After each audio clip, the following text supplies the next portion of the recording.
Hi, everyone. Let's talk for a moment about the opening biography ads from Bill Clinton, John Kerry, and Al Gore. Now, I have my own sense of whose ad I think is best and whose ad I think is worst, and that's informed by multiple focus groups that I've done with students when I've taught this course over the years. And overwhelmingly, students have selected one ad, Bill Clinton's, as the best by far, and one ad by far as the worst, and that's Al Gore's. And I think there's some clear reasons why.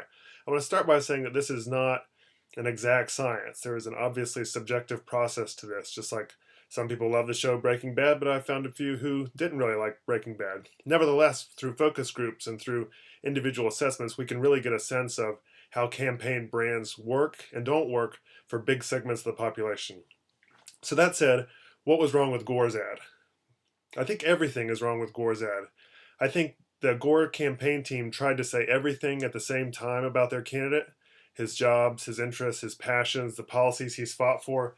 And in a sense, by trying to say everything, they said nothing. And I think that this is reflective of an argument that his campaign staff was having about how to brand their candidate.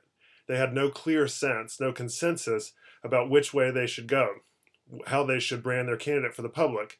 And I think everyone in that room won the argument, and as a result, Gore lost. He had no clear, coherent brand, and he ended up losing a very winnable election, with the Supreme Court's help, no doubt. But even despite that, he still lost a very winnable election. Now, I really have one criticism of Kerry's ad. I think Kerry's ad was strong. I think it had a clear and consistent message and backed that message up, that theme or thesis, all the way through, and it was shot impeccably well. But it was one note, and that one note didn't give him a comparative advantage in terms of leadership ability over George W. Bush in the 2004 election. And so as a result, the election itself, the ad itself becomes a bit ho-hum. There's so much right about Clinton's ad that it's hard to know where to start.